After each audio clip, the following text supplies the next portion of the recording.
The Miracle Moose. Stories from beneath the tall black door. Along the Moose River in the North Woods, there is a myth. Out of the woods each year, a moose trots down the blacktop, dead-end street in front of Catherine and John's home. He comes to announce spring. Last year, the neighbor who works at the shoe store reported seeing the moose come out of the woods onto the blacktop street. Not yet had Catherine seen a moose in the North Woods. Giving up, she bought a China moose which she could see through the glass door of the built-in cupboard in their dining room. Many times she would mistake a log in the river for a floating moose. Often she would scan the edges of the woods where fields spilled out. How could she feel part of the New England culture when she had never seen a moose? Stories circulate frequently about how dangerous moose are when a car hits one. Recently, Kate heard the friends of a fatal victim report that the moose's head shoved through the car window. By contrast, Catherine's image painted an almost prehistoric moose. She imagined a moose of grandeur, under the spell of the full moon, tossing his gigantic antlers and pawing the turf of a pine grove, glistening in the mist of a late autumn night. On Sunday morning, Catherine drove with John to a town 20 miles away for Sunday brunch. Several weeks they had been discussing summer plans and visits and visitors. This morning, John announced that he would say yes to his friend's summer visit for a week. Catherine was furious because she had said no several times. The visit would mean spending their week's vacation with the guest and paying for overnights as they traveled. The alternative was taking day trips and entertaining him at their home, which she didn't want to do. Catherine had made her arguments. The friend wasn't a mutual one.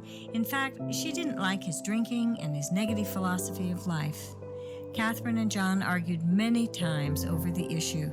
She had said no in many ways, polite and persuasive, with hurt and anger. It seemed as if she were practicing saying no, a rehearsal. Several miles out of town, the woods ended. Small crop fields checkered the landscape. Across the longest section of field, the huge regional power plant towered over the fields from the right side of the road. As they drove, John and Catherine resumed the visit discussion once again in the car on their way north for Sunday brunch.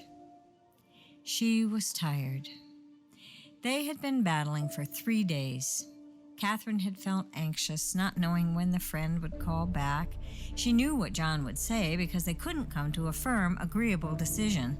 It didn't seem to be her decision.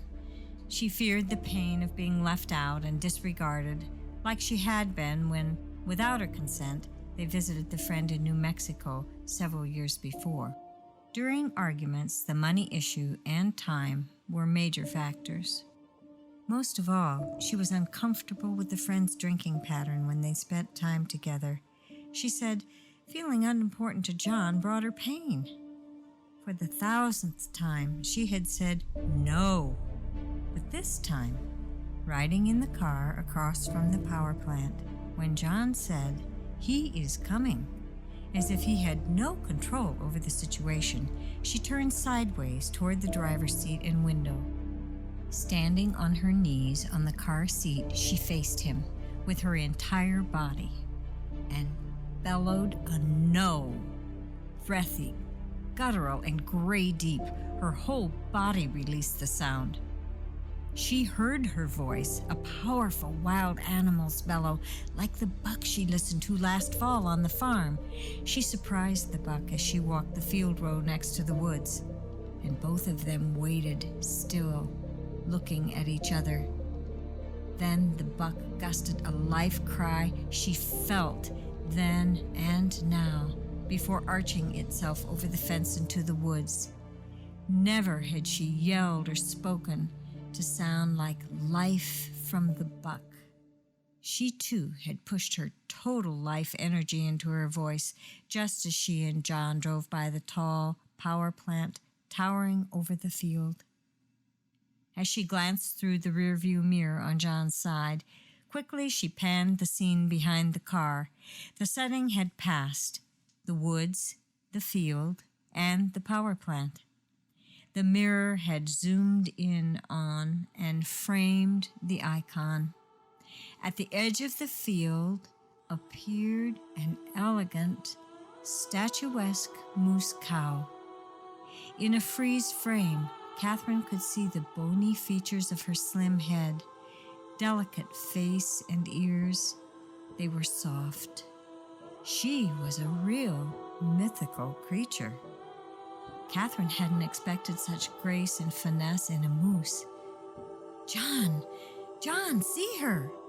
He glanced, but not in time, before she disappeared into the woods. It seemed she had appeared out of nowhere.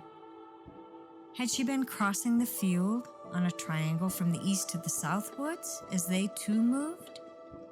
Catherine wondered, because she hadn't seen her cross the wide triangle. At the moment, Catherine was the strongest in her life. The moose cow had appeared for her to see. Hadn't John seen her? The moose was Catherine's witness. From reading, Catherine knew the Native American traditional belief about the male moose's mating bellow. In seclusion, the moose becomes its most assertive self. Catherine had been living in seclusion for several years, gathering herself toward a true life, the one she pictured for herself. She could see that both her inner and external life were miracles this day. The village spring myth appeared not only new life, but power as well, and she reported a new story about moving encounters with moose. Curiously, the call never came to confirm the traveling friend's visit. She believed energetically that her force, her spoken words of conviction, displaced all other energy to end the intrusion, the destruction, which was unlike herself. She had been heard. She voiced the silent no she had been screaming all of her life. In the next few weeks, John continued to quiz Catherine about the mystery of his friend. He had not called to confirm the visit. John wondered if Catherine had betrayed him and called the friend to tell him no. It was unlike his friend not to call. Perhaps the friend had heard Catherine.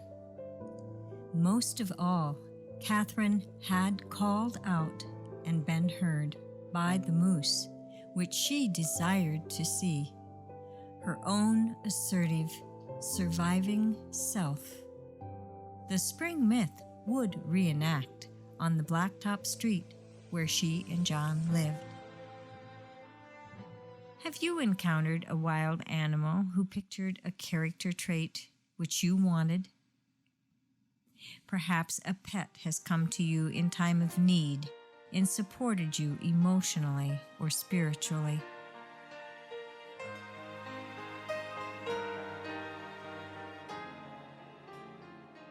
Stories from Beneath the Tall Black Door are my life stories in an experience living with nature during a 3-year period.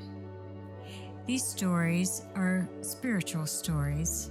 For me, they are sacred, and I encourage you to think of your story and consider it to be a spiritual truth from the mundane or the commonplace, from the small, from the seemingly insignificant in life. There are some clues that you may use to check your story. The truth seems larger than oneself. A sense of self is expanded. The teaching reflects eternal truth, and you feel alive with the Spirit of God. For me, sacred story, in part, is my soul's response to nature. In other words, my openness to God's demonstration of love.